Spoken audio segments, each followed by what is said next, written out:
Having a fantastic start to your week in the middle of October. It's still hot and feels gross. When's the boost weather gonna get here? Well, NA weather too, but I mean, come on. It's like a week away, 2 weeks away from, almost said Thanksgiving, Halloween. Anyway, let some folks get in, and then we're going to be talking about the 1320. One of my favorite cars, actually. It's a kind of a bittersweet car for me in a lot of ways, and so I'll get into the story with that, and kind of, I didn't really ever do my thoughts on the 1320, aside from when Mopars, what's up? Sambo's in too. What's up, y'all? Except for when Mopar did their blunder with their advertising campaign for the Super Stock. If you don't know which video I'm talking about, I've done a video a while back, and it was basically saying something to this effect. Well, the ad for the Super Stock had said, well, Super Stock's the only American muscle car that comes from the factory with drag radials, and I said, well, hello, man. 1320 might disagree with that statement, Dodge. Anyway, that's really the only time I've actually ever addressed or even mentioned the 1320 directly in a standalone video. And for a few reasons. One, the 1320, at least in my experience, didn't really do much better than a regular Scat Pack in the quarter mile. We had two of them at the rental last year at Mopar, and we didn't have any real difference in ET. There was about a tenth-ish, and that's being kind of generous considering that these cars are basically weighing about the same, and although there were some slight differences between the two in terms of prep, I haven't really seen a 1320 really blow my mind at the drag strip, obviously in stock form. But I do want to talk about the car because I think that it is kind of fun when you consider the fact that the car's got a great suspension. You can get it with drag radials. And one of my fondest memories actually centers around a Frostbite Blue 1320. It was a buddy of mine, Ray's car. You sometimes will hear me on the outro, miss you, Ray, love you. It's a buddy of mine that passed away. And he had, among other cars, he had a couple of Demons, but he ended up getting a couple of 1320s as well. And we had gone to the track one night, or we're going to the track one night. And there's a concert. And we weren't going out like that, so he had just picked up this 1320, and we found some spots where we could just make hit after hit after hit, and we were out there for a couple of hours laughing like a couple of dumb kids, trying to get better times than each other in his car. And Ray did get me, but that being said, it's one of my most, one of the funnest, happiest memories that I've got. And it's all basically surrounding this as-delivered Frostbite Blue 1320. And so leading up to that moment, though, I had never really had that high of an opinion of the 1320. Not that I had a bad opinion. I guess that statement kind of leads to some negative connotations. It wasn't that I didn't like the car. I thought it was a neat car, but I was a little bit bummed out that the car didn't have a different engine calibration, at least, if not a larger engine. Different rear gear options would have been cool, kind of like the Demon got the 309 gear, and of course the Red Eye and the Super Stock as well. I really like that car now, and but then I was thinking, well, I mean, you could for less money get a Scat Pack core. It's basically got all the same parts. why not just go that route? So anyway, long story short, what are my thoughts on the car in general? I love them. If you are going to be just playing around on the street, doing draggy hits or something like that, stoplight to stoplight type stuff, that car is really good for that. And what we found with his car in as delivered shape with full weight, basically, him and I in the car, we were able to go 1220s back to back to back to back to back to back. Between he and I had one extra 1230 to our our pattern that was basically 1220s on the street. So we were having a ball with the car. And some will say that is kind of the functional fun limit for a car. And you can kind of see why they would say that. I mean, it's at the functional limit of tire technology. You're not really running a tire that is unsafe, if you will, for wet weather. You can actually daily the thing and have fun with it at the same time. Hellcat owners will jump in and go, I just put mine in 500 horse mode. Yeah, save it. 1320 has got you beat in terms of price by quite a margin there. So, but what really should they do with it, I guess, is the next logical step and logical, direction for the conversation. Because for me, I feel like the 1320 has some work left to do. And if nothing else, I feel like the 1320 was never really given an opportunity to do really well. I mean, it does have the Demon suspension. It's got some of the gizmos and gadgets, and that's great and all. But, and yeah, a lot of people consider it, and it is basically, it's a naturally aspirated Demon. But what I'm more concerned with is, the 1320 did really good at solidifying Mopar on a drag strip for realistically 1,320 feet. And the car will run 1170s. We were able to run 1140s with them at Moparmageddon last year. I think one of them was running low 1150s, and the blue one, because it was a little bit more broken in, was running mid 1140s. But what next with that car? One of the things that really got underneath my skin was the fact that there was no other gear ratio available for that car. So if I were in charge of basically retooling the 1320, because let's face it, let me sidebar that for just a second. Dodge has done a very poor job of driving the NA crowd, or at least moving it forward, marketing it, propping it up. Dodge hasn't done a very good job with that. They've done a great job with the Hellcat, basically Hellcatifying most of their lineup, seemingly. I mean, if it is a front engine with a rear or all-wheel drive platform, Dodge has now put a Hellcat in it. But they haven't really done much with the 392, if anything, and they haven't done anything for the NA guys. Take out the fact that I still think that it is a breach of contract for this Brotherhood of Muscle thing for the 5.7 to not have the truck intake manifold, or at least a variant of the truck intake manifold that would allow for the short runner, the SRV intake manifold. It's sitting right there. It can't be that hard to do that conversion, right?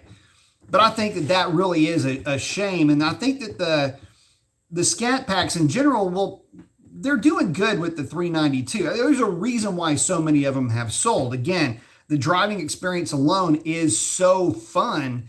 And you forget that other cars will basically walk that thing on the big end above 120 miles an hour. I got news for you. Most guys aren't running over 120 miles an hour.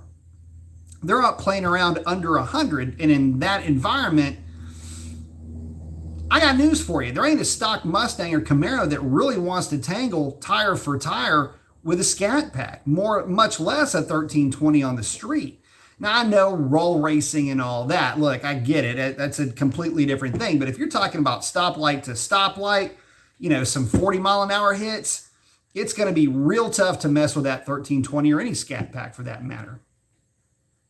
So one of the things that I would have suggested moving into the 2022-2023 model year, you got to remember that Brampton, Ontario, which is the plant that makes the Challengers, you got to remember that that plant just got basically a 3-year extension.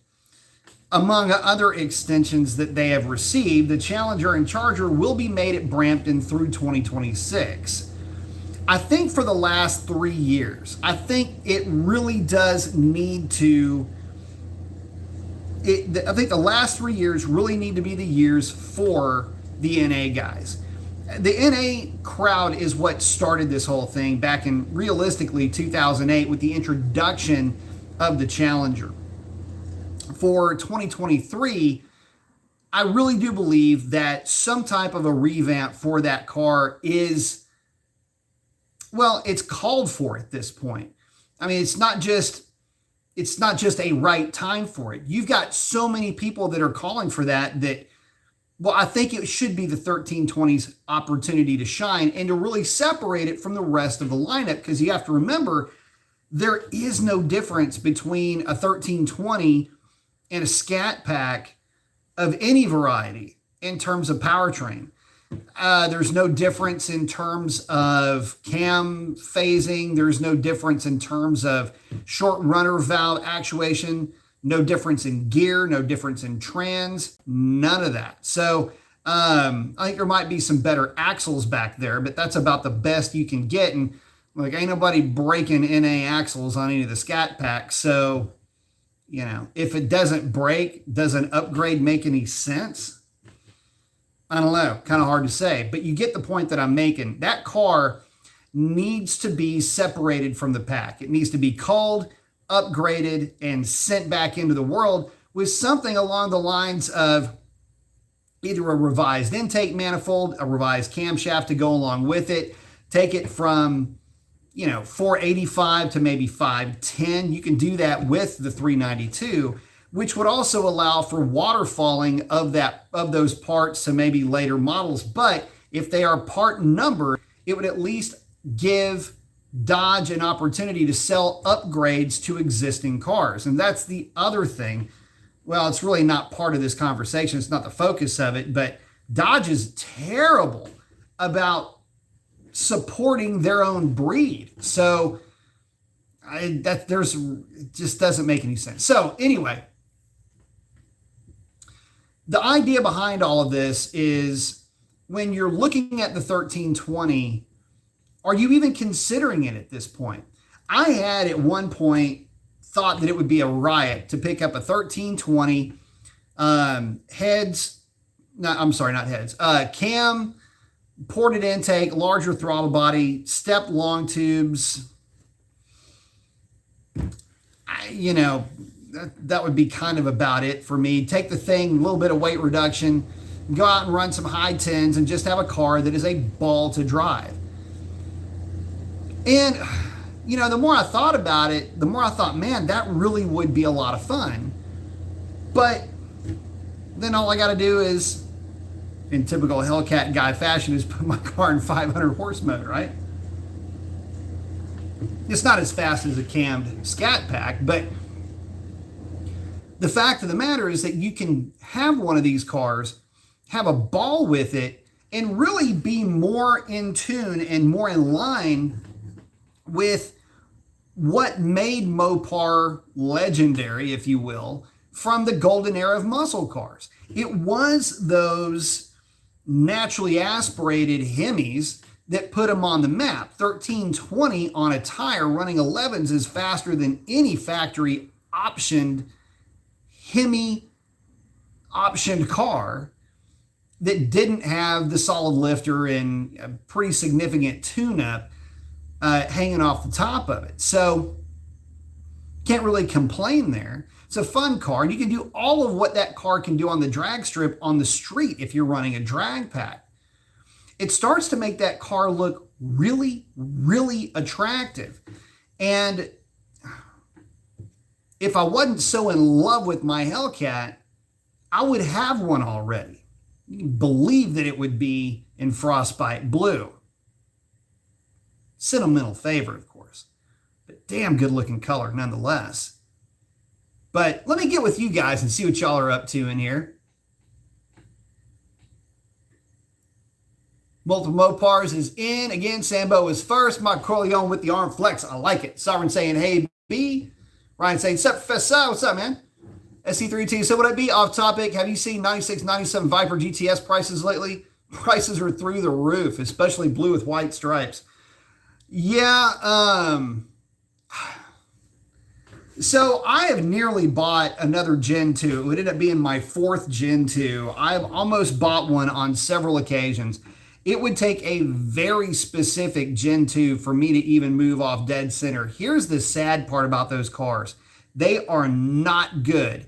Man, if you spent any real amount of time in that car, you will learn very quickly that there's a reason why every year you lose a set number percentage-wise of those cars. But yes, I've seen the prices. I've seen how they're ticking up a little bit. And, you know, to be honest with you, if I could find another red one or another black one, I would maybe pick one up. But right now, I just have a hard time falling back in love with those cars. This is going to sound like sacrilege. You know what I would do? I mean, it would take a lot of money to do this, but I'd find a Gen 2 and I would freaking Hellcat swap that thing. Just saying. Old Mopar saying, I thought about buying one. Be like a narrow body demon. Yeah, that you can just play with all the time on the street too. Sambo's saying 1320 is basically an NA demon. That's right. Chuck saying, good evening, B and all. What's up, Chuck?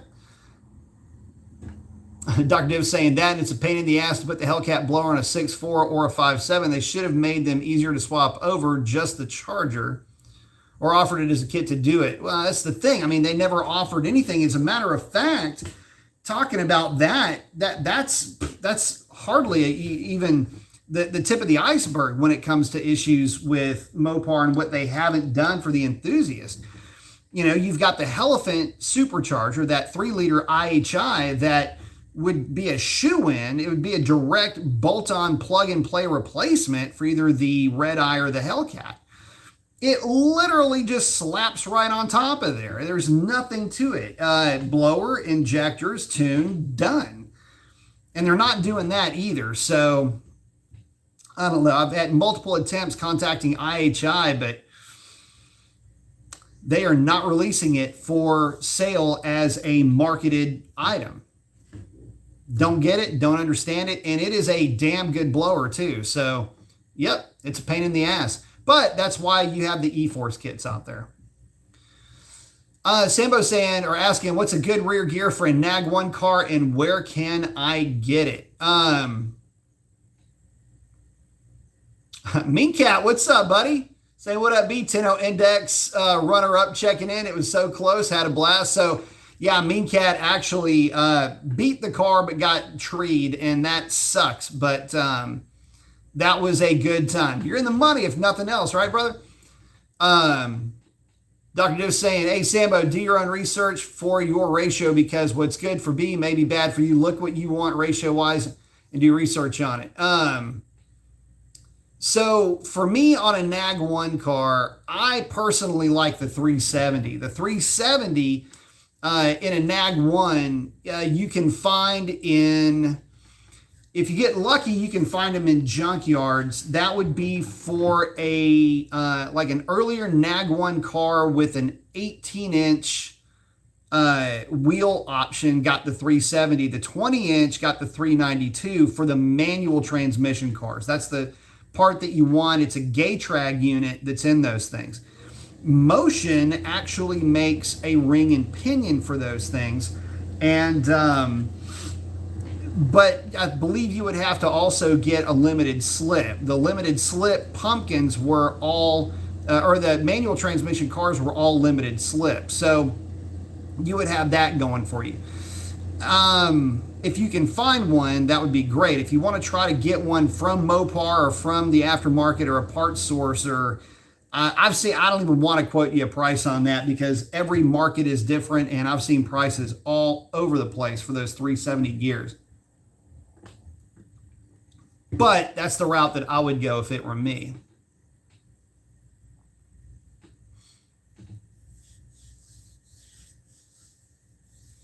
Jerry's saying, I just like the fact I can go to the strip and mine and no 50 can keep up tire for tire. And that's what I've been saying for a long time. It's hell on a Mustang to race a 1320 or a Scat Pack for that matter, drag pack for drag pack tire combination. Camaros will give you a fit every once in a while, but you know, a mildly modified Mustang is going to have a hell of a hard time dealing with one of the Scat Packs because it's got to reel them in. And by the time you actually, if you're the Mustang driver, are reeling in one of these cars, you're already at the far end of the track. You know, I've seen mile an hour differences, you know, 115 versus 117 or 118 for the Mustang. So it's not like the thing's, you know, dragging that Mopar in like a 2-pound trout. It's not like that at all, but it is starting to walk up on it. But, you know, like I say, at that point, you're already doing 100 and basically you're already doing close to 120 mile an hour anyway. And it's just really tough to mess with these Mopars on a drag strip. Don't even try it in the 8th mile. I would even go so far as you could offer the Mustang the hit and a length, and it might not be enough for that Mustang to overcome in the 8th mile. You know, tire for tire, mod for mod, you know, some of the more lightly modified cars. You know, you get a Mustang with, you know, the kitchen sink thrown at it. They're relying on the back half of the track in the quarter mile to make up all their steam. So, yeah, you know, street driven, legitimately proper street Mustang, it's going to have a hard time, real hard time in the 8th for sure, much less, or in the quarter mile, much less in the 8th mile. Me and Cat's hollering out at Dr. Diff.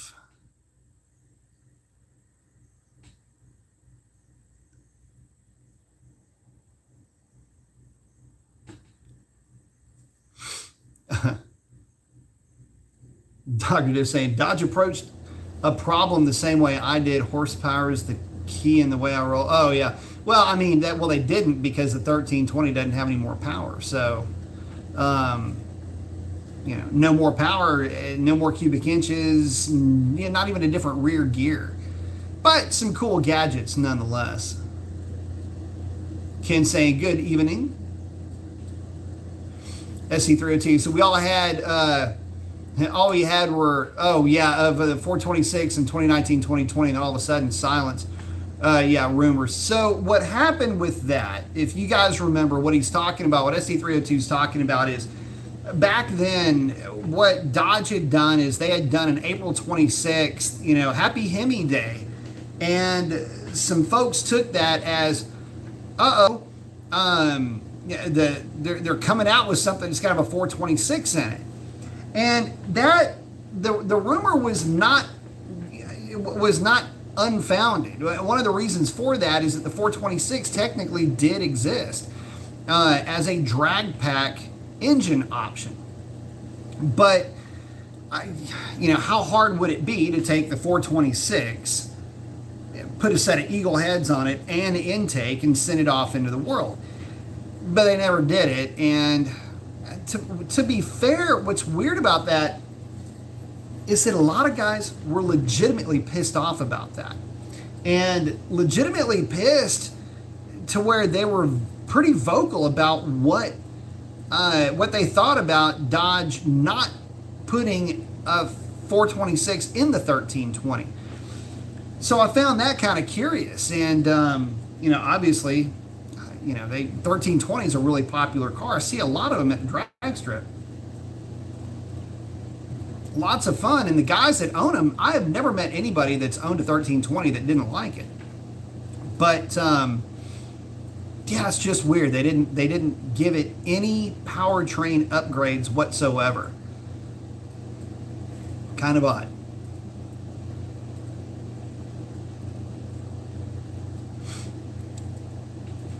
Oh, Sovereign say he just saw Demonology's video about the Super Soul Snatcher. Sounding and looking good. I like it. Gary Fuller saying, what up, B? Got the arm flexing.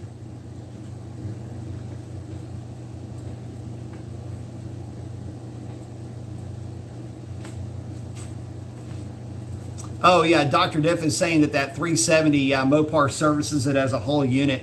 And that's part of the issue, is that those diffs, they do service it, but the pricing on them, I think, is astronomical. You got to get with somebody that can get you the hookup on that. But if you can, that's actually the gear to get. The 392 is a little bit too aggressive with a NAG 1, in my opinion, because I think the NAG 1 has a .67. In my face. I think the NAG 1 has a .67 overdrive, and the reality is on the highway, the thing is just buzzing along, and at 80 miles an hour is like $3,000. You know, if you got a pretty aggressive exhaust on that thing, it's going to get a little buzzy, a little bit annoying after a while. But that rear end is actually less expensive, I believe, because it was more common than the 370. But hey, you got to pay to play, and that's the direction I would look at.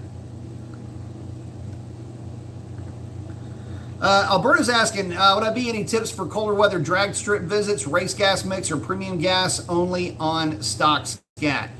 Well, you should only be running premium in a stock scat pack to begin with. 91 octane is the minimum rating if you have a 392 scat. For the 5.7 cars, I always run 89, but wintertime I like to use 93 or 91 if that's what you have in your area. One of the tips I'll give you for cold weather drag strip visits, make sure that, number one, I'd say if you don't have a drag pack, get a drag pack. It'll make your life a little bit more fun. You'll make the runs more consistent if nothing else, but don't forget to heat the tires up. I've seen guys just do kind of really soft burnouts in cold weather, and they just don't activate the compound in the tire. They don't get them hot enough, and the issue is that the thing just kind of spins. So definitely heat the tires up. Check your tire pressures. Make sure if you haven't driven the car that the tire pressures aren't too low. The other thing would be, let's see, you know, coming into wintertime, belts, hoses, things like that, you want to take a look at those as well. Make sure they are fit for the task. And I'm trying to think what else. But fueling, yeah, go with your most premium fuel, and make sure you let the car warm up. Don't just go out there and shock it. Minimum temperature that I would suggest would be about 150, 160 degrees when you make the hit. Minimum trans temperature about 150 degrees.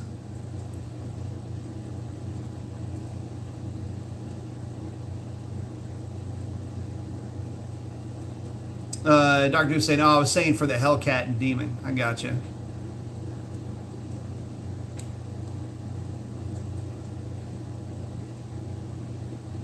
Oh, Dr. Diffs, yeah, saying, yeah, you get with the dealer with the last 8 of the VIN that you may need. Yeah, and I don't have any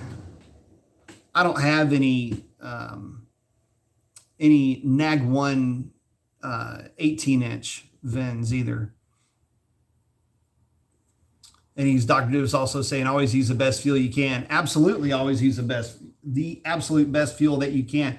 Yeah, 87 is like an emergency fuel. I don't ever run 87 in anything that I own. Not that it's, you know, bad, and you can run 87 if you want.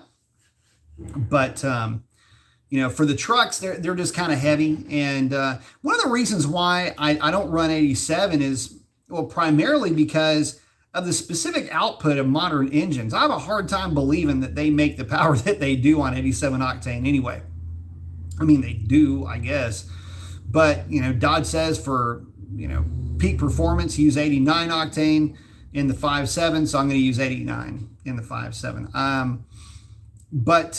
But yeah, so So I was saying, hell, I still get knock on 93. So one of the things that I've found, especially with the trucks, and the Hemis are just bad about false knock.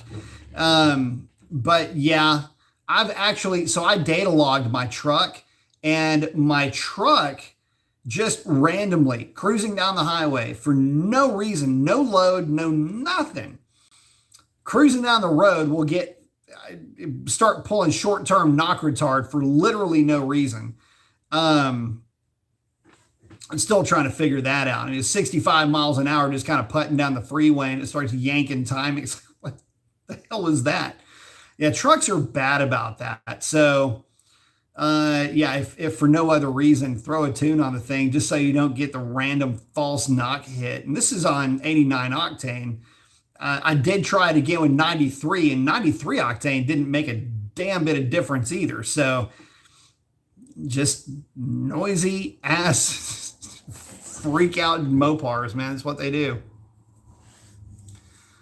Same was saying, mine only pulls it at wide open throttle and it's random, so I know it's gas. Could be. I've had, like I say, I've been playing with the trucks, and it just sitting there, watch it, freaks out for seemingly no reason. So, Dr. Div's talking about the axles along with that hub. Yeah, just swap them out with the hubs. But yeah, so a lot of guys have asked me, I get a lot of questions about the 1320s.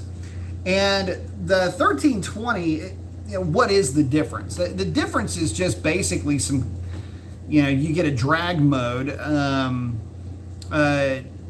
little bit different suspension, and it comes with, again, it's some gadgets and gizmos lifted from the Demon in terms of capabilities, but in reality, they don't really make that much of a difference in terms of outright performance. Again, A/B comparison, and this is, by the way, a 1320 not on a drag pack, whereas the shaker that we were running last year was on a drag pack, missing the seat, but still had everything in the trunk.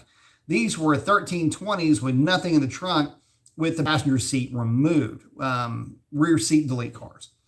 So they mimicked basically the no seat cars from the factory in terms of weight. And yeah, so they did pretty good. Again, you're looking at the difference between the two of about 1/10 of a second. And so that's what you're buying with that 1320. You're picking up right at 1/10 of a second, which, it's kind of an exclusive car. It's a cool car. And yeah, because of the suspension and whatever else they've got going on with the drag mode, it's worth maybe 1/10 of a second. And there you go. There you have it. I can tell you that the later cars, at least the late 18 and the 19 and up cars, are really quick at the drag strip. I don't know that there's any difference on a dyno. There is some difference with how they are phasing the camshaft, I believe, along with some other changes that are in there that, I've driven them back to back, and I can tell you that the newer cars are just more aggressive out of the hole. So it's been a while since I played with the tune between the two, but yeah, I can tell you that they are pretty stout. So fun cars, no doubt about it. And, I guess the next question that, comes to mind when it comes to the 1320, we've talked about we've talked about the coolness of the car, the fact that it does everything that it can do at the track. It practically can do that on the street. The big question is it worth it? Is the 1320 really worth the money that you're spending on it from an A/B comparison to, say, a base model Scat Pack 392 car, Scat Pack Core, basically? That's going to be up to you to decide. If you're taking the car to the drag strip very regularly, then the 1320 might serve you well with that. But it's not like the Scat Pack Core wouldn't either. And if you decide to put them both on a drag pack, I don't know that you would notice the difference between the two. Certainly you wouldn't notice the difference between the two driving them. So in saying that, you're basically buying some suspension bits and a couple of tchotchkes in the software, and that's about it. And you're getting a little bit of that 1320 panache along the way. If the question is, would I buy one? I'm a little bit torn on that too. Would I buy one? Because if I did get one, I would want to take advantage of everything that it's got. Again, intake, throttle body, cam, all the, everything that comes with the cam, step long tubes. I mean, that's the direction that I would go. And again, it's kind of like a C-spot run, simple combination to run low 11, high 10s in obnoxiously good air, and certainly would run 1120s, 11 teens in, good air, drag racing weather type air. In crappy conditions, it'd be like an 1150 car, which, hey, look, that ain't nothing to sneeze at. You'll have to remember that Shalandra in really good air was an 1130 car, and I had run a car that was Shalandra's clone into the 1120s. Actually, it was 1125, and nobody could believe that car was a stock cam car, and B, that, I mean, not only was it a sealed engine, the intake wasn't touched, the throttle body wasn't touched. The only thing that it had was, in terms of performance parts, was an engine tune, a trans tune, and a cat delete pipe that, quite frankly, didn't really make any difference in terms of power. So, yeah, I mean, the cars are already pretty quick, and obviously with those mods and in that race trim would be a 10-second car in those conditions. So, yeah, there's nothing really to complain about when it comes to that thing. Just like all of us, we want the experience to be more exciting. We want that car to be more exclusive. And I guess that's really where, for me anyway, the step away comes into play. I'm not sure that I would necessarily be a buyer for a 1320 if for the rest of the production run of 1320s, it had a 309 gear. I would want to see a 327 or a 331 in that pumpkin. I would prefer to see something driveline wise, different intake manifold, different calibration. How about a race gas calibration, just like the Demon? Is something along those lines to differentiate that car from the rest of the crew. Obviously, a 426 or something along that lines, it would be a, one of those pie in the sky, reach for the stars type of a request for the car. But I got to tell you, it would probably solidify for a lot of folks the decision and the want to actually separate somebody basically from their money. It would almost practically be a guarantee with that 426. But a problem here, because with the 426 is going to come a significant price increase. We already know how Dodge rolls, right? With that 426 would come a significant price increase. And let's say we're talking about just for the sake of argument, a $45,000 1320 versus a $37,000 Scat Pack core, a 426 equipped, in a magic world that we're living here in. I would say that would probably be about a $52,000, $55,000 car.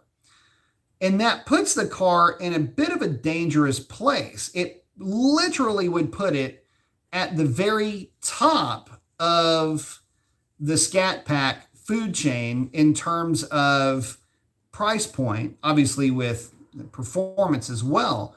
But 55 may be just the entry level price of that car, with more options or what have you, probably dragging the thing more closer to $60,000.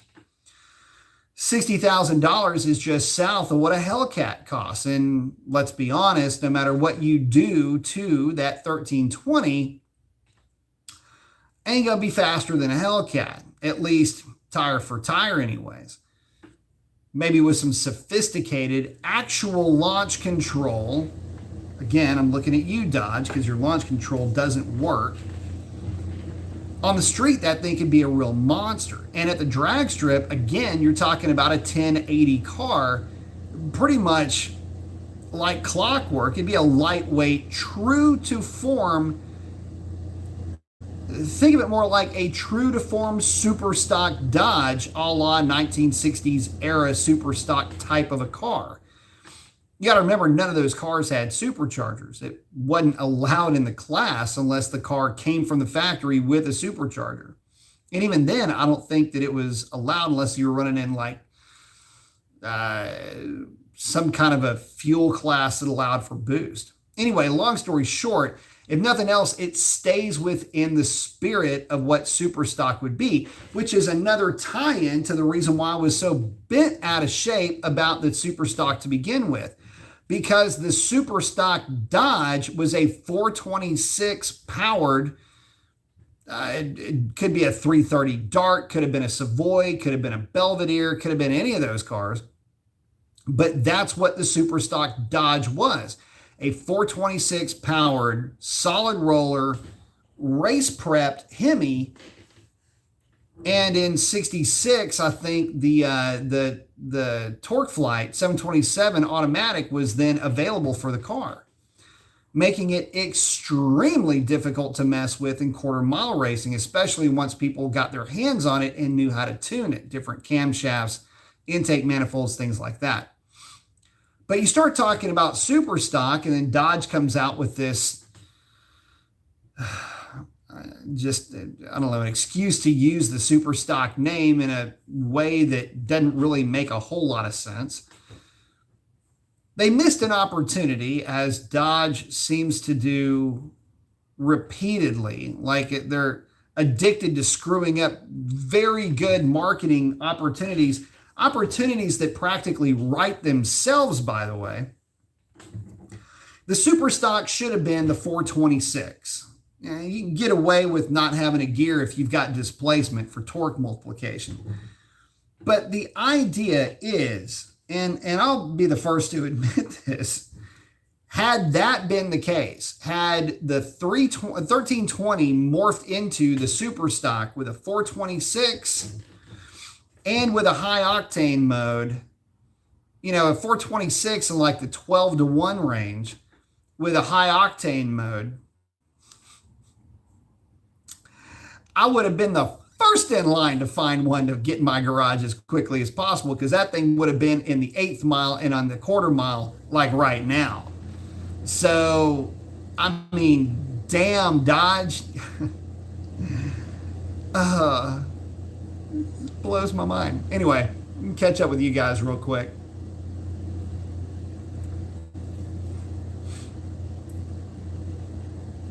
I was saying that's going to be over $3,000. Yeah, that stuff's expensive. Doc saying all new Mopars pull knock. Yeah, for seemingly no reason.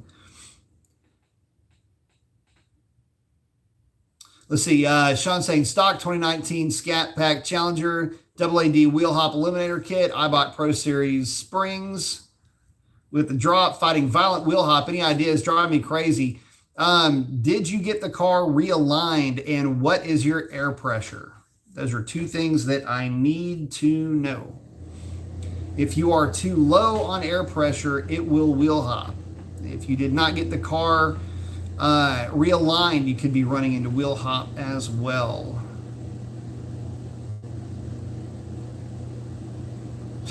Chuck said they just announced the city ordinance here. It's $150 fine for loud exhaust and engine revving. What's the decibel level that they're, what is the actual, what is the cost there? And Chuck saying, guess I shouldn't add a mid-muffler delete. Mid-muffler delete's not that loud.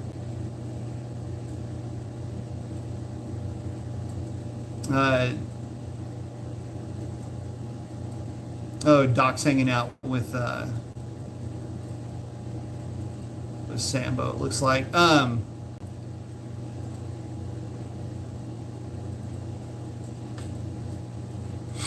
Chuck saying, I would only get a shaker scat with a 6-speed Tremec if I was to upgrade from my RT shaker, but hypnotized by the super stock and Tor Red. Yeah, it does look good.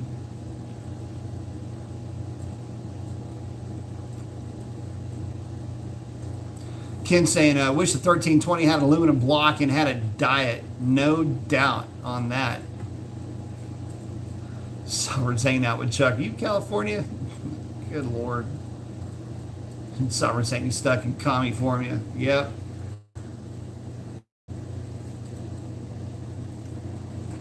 Sambo saying, how to make the 392 better, aluminum block, direct injection. I don't think direct injection would be that much of a benefit, not at that compression ratio. And offer a different rear gear with 392. It'll be top dog again with the same Camaro. The reason why I don't think that direct injection would do it much good, number one, it would be a redesign, which we're not even going to do anything with that. But two, I've done timing sweeps with those cars, and they just don't respond to timing. The whole idea with direct injection is that you can become very aggressive with timing values, but I just haven't seen the 392 really respond all that well. I mean, it's always a good idea from an efficiency standpoint, but to go with direct injection, but it needs to be direct and port injected.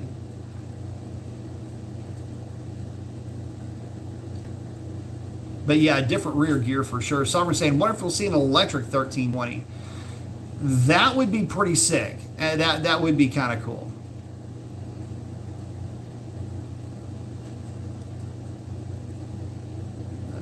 See, Dr. Div's hanging out with Sovereign. Saying, want to see Racer X in a super stock. The problem with Racer X in a super stock is that it would be slower than his outgoing Charger.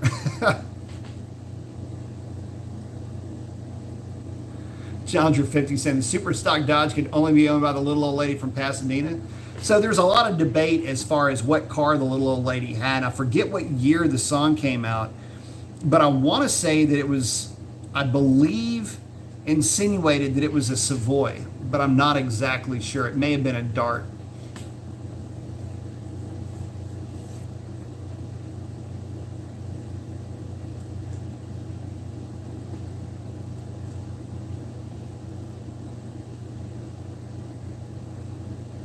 Oh, Chuck saying Dodge should have come out with a new badge for the super stock instead of just using the Hellcat badging.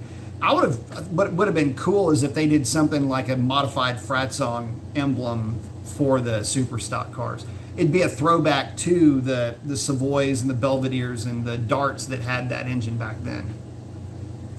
Again, it's just yet another marketing opportunity that Dodge just absolutely did not capitalize on. Sean saying, yep, alignment has been done. Pressure at 32 pounds on stock tires. Put drag radials on, and it wasn't as bad. 27 pounds with them. This is not a little hop. It's nasty. So the drag radials, I can see them being a little bit better than your street tires, even with the 32 pounds. I rarely get any wheel hop at 32 pounds. So that's tough to say. I don't know why you'd be does the car have a diff brace? And if so, are the locator bolts really, really tight? That may cause some issues. Because those you just want to have just barely seated with blue Loctite.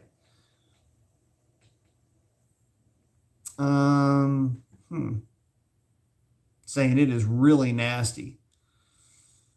Shocks are good. I mean, everything's good in that respect. That's one of the other things that I can think of. Sambo saying direct injection responds way better to ethanol. Not necessarily in all scenarios. The Mustang, it responds really well because it's got a very high compression ratio. There is a difference between 11 to 1 and 12 to 1. And among other things that are in that car's favor, the compression ratio is what's helping it respond so well to E85. The LT motors respond good to anything because they're kind of neutered from the factory. I hate to break it to folks, but that 455 6.2 liter, 455 horse 6.2 liter is leaving a lot on the table. It's one of the weird things. This is something that always got my goat a little bit about GM and how they handle their performance cars. So yeah, if you put a cam in an LT, put it on corn, long tubes, and there's a lot of things you can do that car, especially with heads, higher compression, the whole bit. In that respect, yes, then it starts to make a difference. But what has always driven me nuts is that they always put an engine out that could have been significantly better. This is where you guys will hear me talk about Mopars, where their blessing is their curse. Well, that's part of what we're talking about here. The Dodge is already starting out really good. 485 horse out of what is in essence the same displacement as the 6.2 that's making 455. 30 horsepower is a lot, but it's really easy to overcome with a different camshaft. One of the reasons why cams in a Hemi, they don't pick up a ton of power because, at least in the 6.4, it's already got a fairly aggressive camshaft with its only real Achilles heel being as wide as that lobe separation angle is. I get why they do it. It's for idle quality, but it's just, it's already really good. And so, would it be better? Yeah, there's a lot of ways to make them better, but I just really wouldn't start trying to push the buttons on, on going nuts with compression and corn and direct injection or anything like that, unless you are really dedicated to it, because unless you got a GM, it can be a pain in the ass. The good thing is GM, you can go back and forth with flex fuel. So in that case, it makes it nice.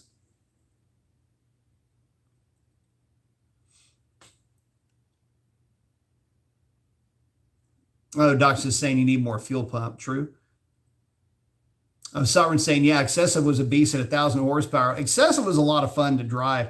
That car, I spent a lot of time with that car, and it's just a fun package. Capable and good air of running mid nines, 940s, 950s with race prep, 960s, 970s, full weight. So yeah, good car, fun car. Ken saying he'd like to see Dodge create an all-wheel drive Hellcat Challenger. Look how well the Trackhawks do. So the interesting thing is I would have bet the farm that the Demon was going to be all-wheel drive. And the fact that it wasn't, still, part of me was kind of shocked. I really did think that car was going to be an all-wheel drive platform.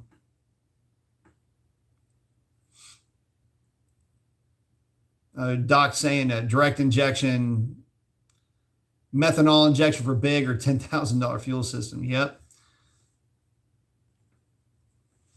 Herbert's asking, what do you think about Dodge canceling the Durango in a couple of years and just having two cars, Challenger and Charger? Well, so here's the thing about that. The Durango is getting a little bit long in the tooth. The problem with the Durango is it's actually a really good car, truck, vehicle, I guess. I don't know what the future holds for the Cherokee. I don't think Dodge or Jeep would want to go too long without a Cherokee, but in terms of cars, the Challenger and the Charger, Dodge is the only company making a large sedan, an actual fun-to-drive V8 sedan. I mean, yeah, you've got Cadillac that's got throwing their 2 cents in, but the reality is that it's not V8. You can argue, yeah, well, it's great that it's a manual transmission, whatever. Yeah, try to buy one of those things. You could probably buy 2 Scat Pack Chargers for the cost of any of those 2 Cadillacs. And by the way, they're on their way out quickly.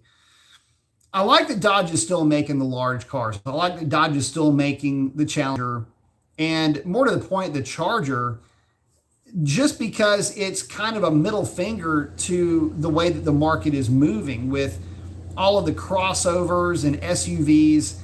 There's got to be somebody there to fill the demand for folks that don't see a need for those types of vehicles, that want a car and enjoy the driving experience of those sedans. So it's cool that they're still making them. And Sean's saying it does not have a diff brace yet. Not sure if it would make much of a difference in that respect. I think you might have some other things going on with that. I have had in Shalandra, I had kind of an issue with wheel hop. I put the BMRs on the car and it quelled it a little bit. I put the full spawn kit on the car. That didn't do anything. And then I had the drag radials on the back of the car at 32 PSI, and the car seemed to like that setup. So that's what I ran on the back of the car. So, and it didn't really wheel hop that bad with that setup. Oh, Dodge is saying, Challenger is saying, Dodge should have paid for the rights to the Jan and Dean song to use the Super Stock Dodge commercial and new badging. A trophy for the most missed opportunity. It's bad. I don't get it. I don't get it. I just kind of shake my head. Like, who's running the ship over there? Samo's asking, Sean, did you do upper and lower trailing arms, control arms, and is it adjustable? It would have to be adjustable if he was able to get it realigned with the lowering kit that's on the car right now, which you absolutely have to have at least camber arms. Sean saying, car has 5,000 miles on it, just stock shocks. Was told a diff brace would help for sure, but I should not have to have it on a stock car. Yeah, I don't know. I'd try running the drag radials a little bit more PSI in them. They will wheel hop a little bit stock, but try that just to be on the safe side. See if it helps. Drag radials at 32 PSI. That, by the way, is what I run in Chandelier, and I have zero wheel hop, and it's all stock. It doesn't have anything done to it. On the 20s with the Nitto Tri-5 R2s. Someone saying all-wheel drive Demon sounds interesting. Yeah, that would have been super cool.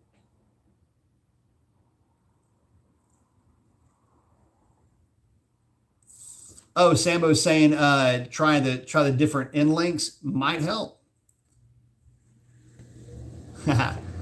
Dr. Jeff's checking out, saying good to see y'all. Have a good evening, B. Always love the B Mason live feed. Keep it real. You got it, brother. Have a good night. Everybody's checking out. Hit that like button, he says. I like it.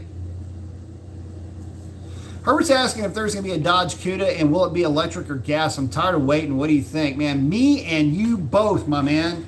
Dude, seriously. Been freaking cock teasing this Cuda thing for so long. At this stage of the game, I'm just like, I can't really get all worked up about it. So people are calling the all-electric frat song emblazoned car the Cuda right now. I guess really as a placeholder name for lack of anything else to call it. Will there be a Cuda? I've heard yes. And what will that be? Who knows? I don't know if that's going to be the Halo car. I don't know if that's going to be their Halo car. I don't know if that's going to be the next coupe. You would think that it would be in both scenarios, but to be honest with you, I'm really not sure. But we have to wait and see what this all-electric thing is going to bring. It's my understanding, too, that we might have a little bit more clarification on this electric Stellantis STLA large platform. We may have a little bit more clarity on that as this year comes to an end. I know a lot of folks are kind of pissed, frankly, at Dodge for their teaser video. And the problem is that there are folks that are wanting to be excited about a new Dodge hot rod. If Dodge is going to bring us into this world of EVs, we kind of need to know how. Like, are they going to bring us in with charging solutions for the house? A couple of cats out there trading hands. Anyway, are they going to bring us into the world, the Dodge world with, this new EV hot rod world with, different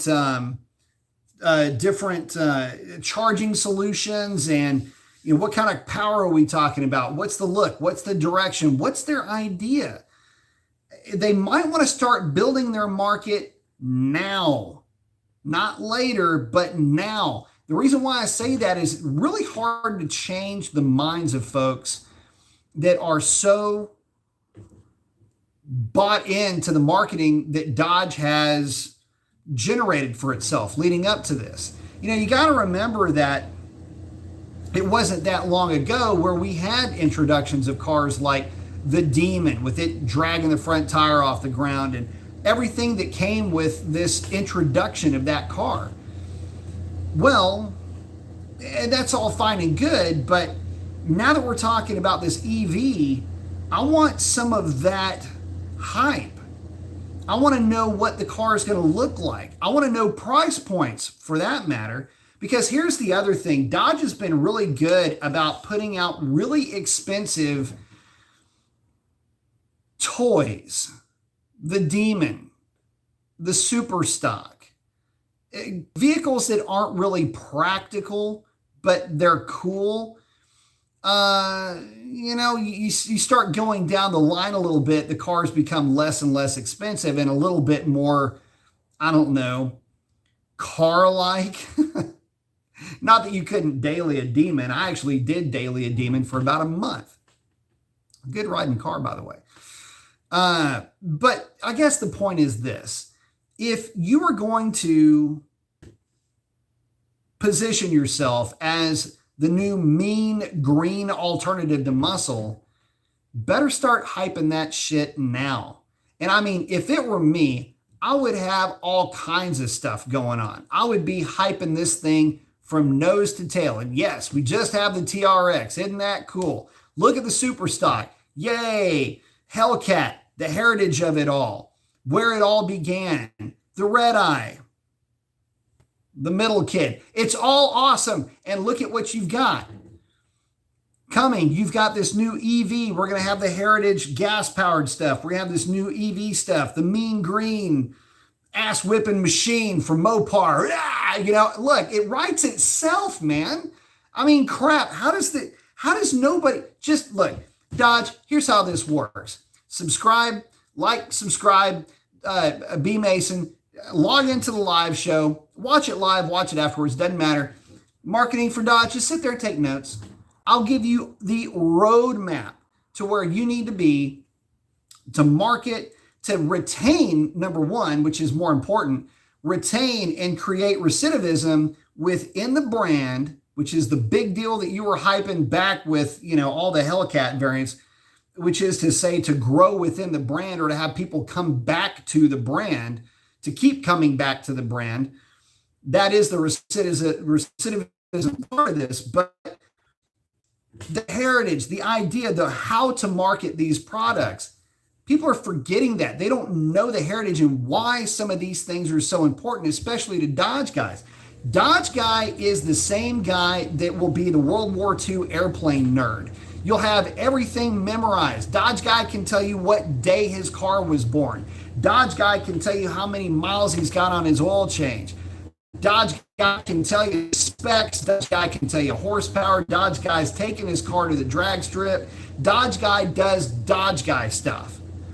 And they're big into heritage, and they're big into history, and they're big into the why behind buying the car. The story is a lot of times more important than the numbers, than the result. Dodge has done a fantastic job with the Hellcat. Remember when the Hellcat was released? It's been a long time ago, man. It's been almost, well, it's been 6 years ago, 7 years ago, really. When you look at what that car did, how exciting it was. See, what you may not understand, what you may not remember about the Hellcat, this is actually kind of a funny, fun fact in a way. Hellcat was never supposed to have 700 horsepower. It was actually supposed to be between 6 and 650 horsepower. And as that project kind of morphed and grew and took on its own life, if you will, we ended up with this monster 700 horsepower car that just with a little bit of upgrades is wicked fast by anybody's metric of fast. So I guess the point to all of this is, to circle this over to the 1320, or to, kind of kick it back to the 1320. They can do that for the NA guys, and they can also do it for the EV guys. Okay, marketing guy, this is where you take your big chief pad and your number 2 pencil, you start writing this down.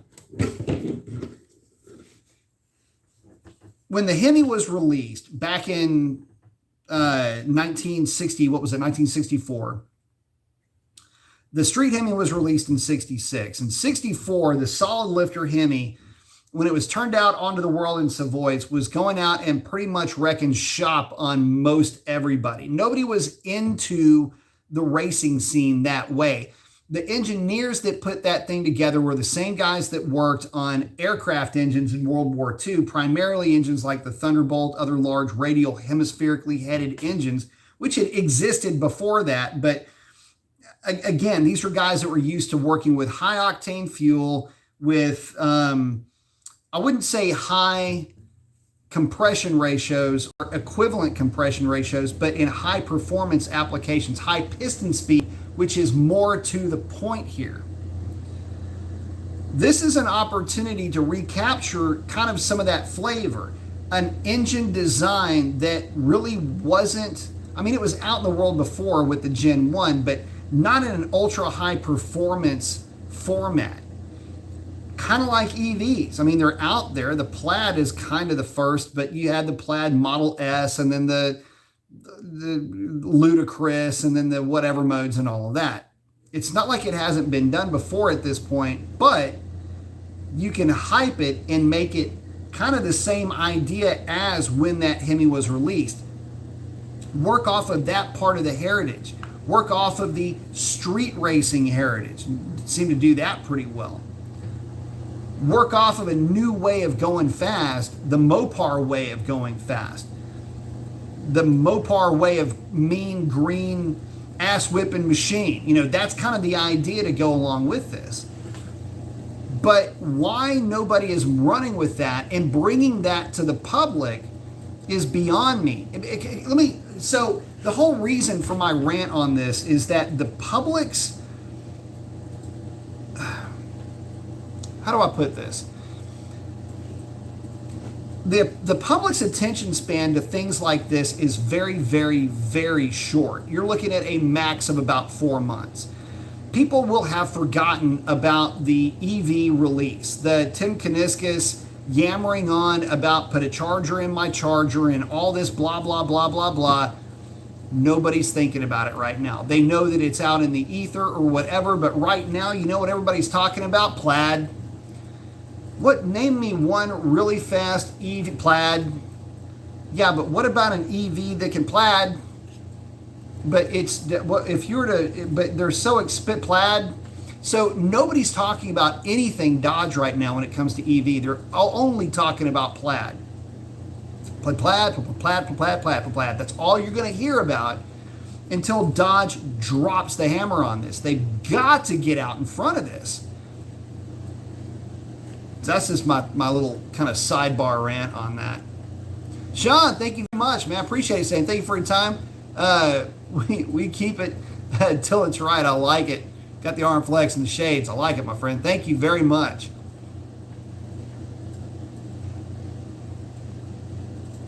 Let's see.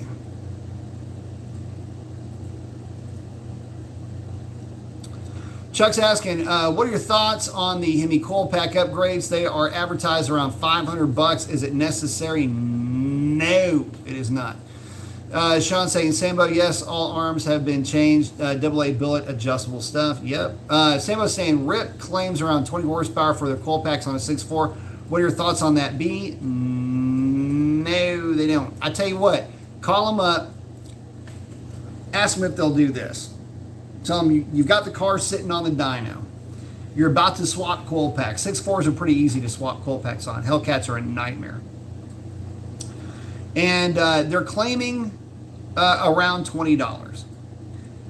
Ask them what the actual number is. Ask them to shoot for a number. And run the car at the exact same engine coolant temperature. And ask them if they'll give you 3 times your money back if the car doesn't make half of what they're claiming. You will hear the dial tone pretty quickly on that.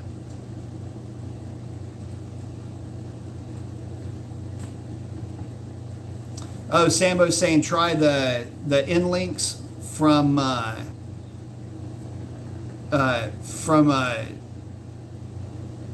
think who is it? There's quite a few that sell them. You might need cradle bushings. I don't know. I don't run cradle, but mine's a 2015. Mine's built in November 19th of 2014 Hellcat, and it's still got all of its stock stuff back there. But yeah, it possibly end links could help. I'm not really sure if they do. Challenger 50 saying ever since he put his to 32 PSI, he hadn't had any wheel hop. I had them at 36 once, and my fillings fell out. Air pressure is big. Air pressure is huge on these things. One of the things you have to remember too is you have, hey Sean, and guys, just in general, you have to remember that you have a variable contact patch on these tires. That's why air pressure is so big. I don't have the tire in here. So think of this roll of towels as the bottom of the tire. Like if you had a solid rear axle like a truck, that is what the contact patch is right here. In your car, you have negative camber. So yours sits kind of like this. I'm exaggerating a little bit, but it's going to kick up like that. That's actually not by a whole lot of an exaggeration. As you can see, your footprint is less.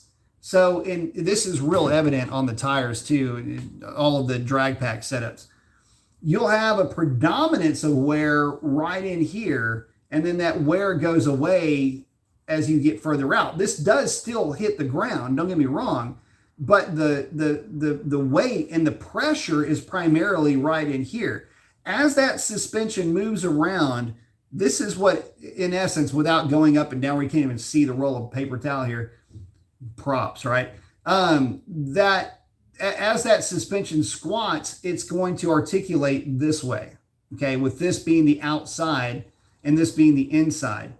It's going to articulate this way, which is going to change the actual contact patch and the profile of the tire that touches the road. If the car, this is what I was asking, if it is aligned, if that's the case, you'd be sitting like this and you'd have a much higher pressure right in here on the tire. As that suspension deflects even further, you get further and further to the inside of that rim, which can really upset the actual pressure footprint that is being put to the ground. So it's real important that those kind of parameters are at least looked at and understood when you're talking about wheel hop. That's one of the key things. So pressure is really key. That 32 PSI is a good uniform pressure. If you go low, what ends up happening is you get a lot of deformation right in here. The sidewall is only going to be so strong, and with the lack of pressure, that sidewall will deform, and that will cause wheel hop. And it'll guarantee that the car is not going to have any traction.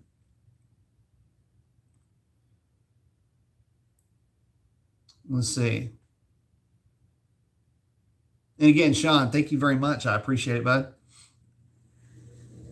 Sean's saying, oh, it's talking about Sambo's. It's got to be something wrong. Stock tires, you cannot even play because you can't get out of the throttle fast enough because it's so bad. You don't want to see ball bearings all over the road. Yeah. Yeah, Sambo's hanging out with Sean. Could be a lot of stuff. Herb was saying, preach on, brother. Plaid. We got any plaid? Plaid.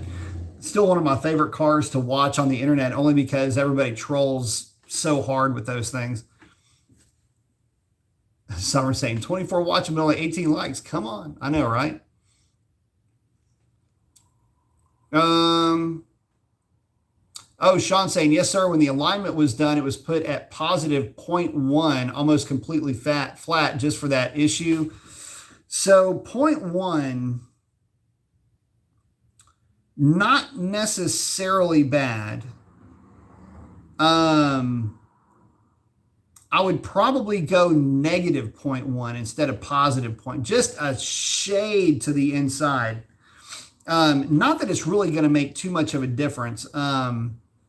Positive 0.1 really isn't all that bad. It really shouldn't wheel hop me, especially at 32 PSI.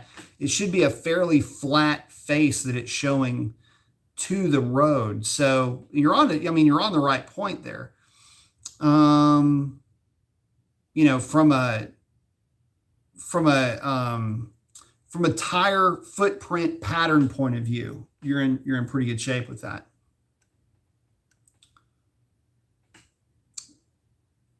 X4TF is in saying, what up, Professor B? Got the arm flex. I like it. So yeah, I would play with tire pressure and see if that helps. I'd start out around 30 and play with that up to about 34, 35 PSI. See if that helps your situation a little bit. Especially with that alignment being where it's at. I think that would possibly help you a little bit. But getting back to the 1320, you know, I really do hope that Dodge does something cool with it. I'm really hoping that Dodge figures out a way to give the NA guys a proper send-off with these, you know, internal combustion engines reportedly being on their way out. Maybe not with that, but you know, I would like to see something along the lines of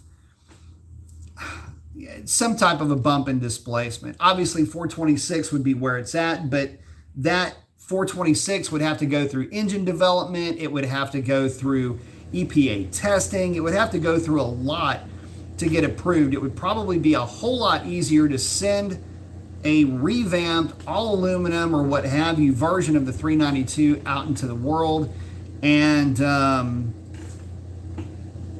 you know, stay a little bit more true to its roots and maybe a little bit more true to its marketing along the way.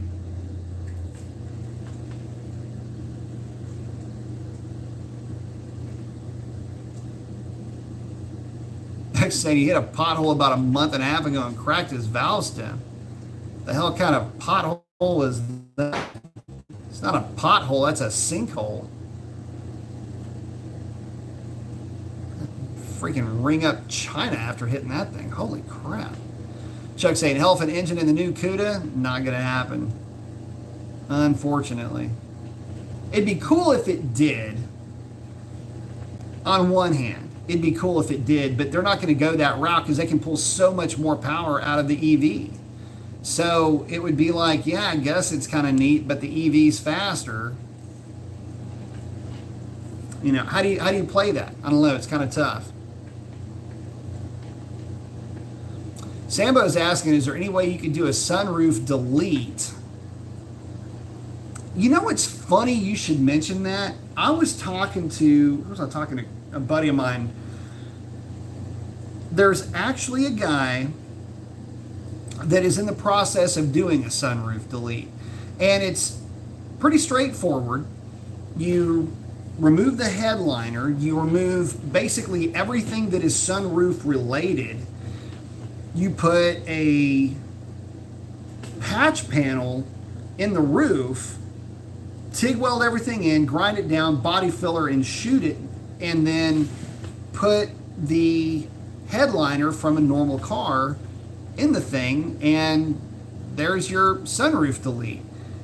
Far more of a headache than it's worth. You'd be better off just trading the car in on a car that doesn't have a sunroof, because even if it might come out to just be a wash, because you might get more for the sunroof car on the trade. So, but yes, technically you can. Guy was talking about doing that to I think it was to a red eye. I don't know. I just traded in on one that doesn't have one. It'd be a whole lot easier, and it'd be a whole lot, cleaner of a transition, I guess. Transaction. John's saying thanks to everybody.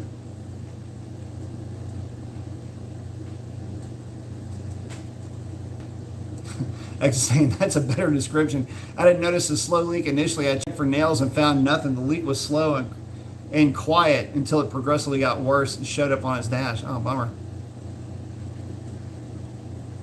6.2's asking, hey, Dr. Mason, do you think the Hemi is superior to the LS, both supercharged? 6.2 Hemi and 6.2 LS. Man,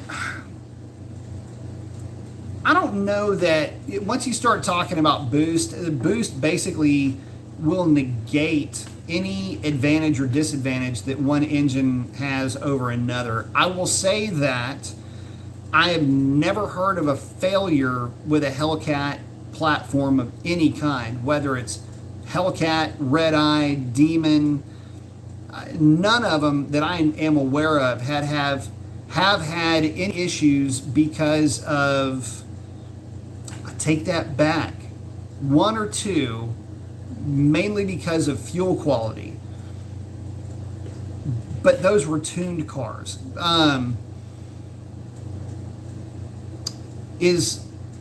If the question is which one is better, I'm going to go with the girl that brought me and say that the Hellcat is a better platform stock for stock. And the reason why I say that is because the supercharger just simply doesn't generate as much heat. It is a larger supercharger, so you're not driving it as hard. So there's that. And it's just the durability side of that thing. I just have not seen any failures with either mildly tuned or stock combinations. And not that there's any LS failures either, but I just haven't seen too many on the Hellcat side anyway.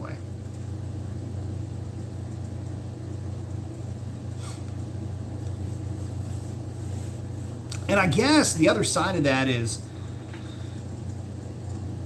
so that would be the engines. Now the cars themselves, we're talking about the ZL1 really. And the thing about the ZL1 is that it is so much lighter than the Challengers. But yet, even with very similar modifications, the cars are almost, more or less like a warmed over stock ZL1 versus a warmed over stock Hellcat. Stock boost, the cars are still, even with the weight disadvantage that the Hellcat has, they are still incredibly close, like within a tenth.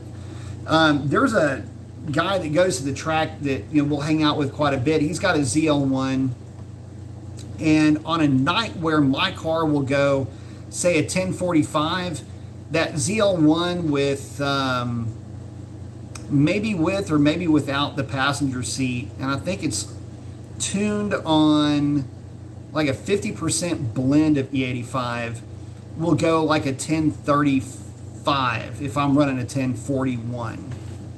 It's a driver's race, really. Mile an hour is practically identical. He may have a mile an hour on me. They're really, really close. And I mean, you're talking about, again, a car that weighs at least 600 pounds more than mine. And mine's not having any problem literally hanging right on top of it. And as a matter of fact, you want to take it a step farther, Z06, pulleyed Z06 that I was running, again, also on a tire. Pulleyed Z06, I was actually quicker and faster than that car. It's a 93 octane setup.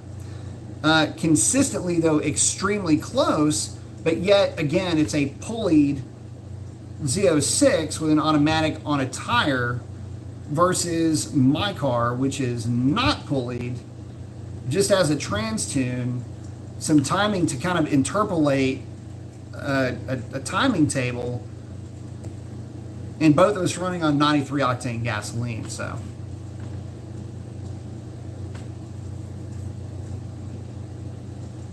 Jonathan Hinn said, hey, long time no talk. Question, going to do the diff change on my Scat Pack wide body this weekend. Looks fairly straightforward. After the new fluid is in, I imagine I should take it slow for a few miles. Yeah, just take it kind of easy for the first, I don't know, a couple of tanks of gas at least. Oh yeah, don't forget your friction modifier. X is saying the ZL1 is a badass looking car. Yeah, it is, especially on a drag pack. It's a good looking car. I love those cars. Shame to be seeing those things go away. John's saying thank you again. Thank you, buddy. And guys, with that, we are coming up on an hour and a half. I've got to wrap it up. I want to say thank you to each and every one of y'all. Love each and every one of y'all. Could not, would not do this without you. If you're going to send it, don't bend it. Keep it shiny side up. And we will catch y'all on the next one. Ray, miss you, love you. And with that, we are out. That's a wrap. Adios.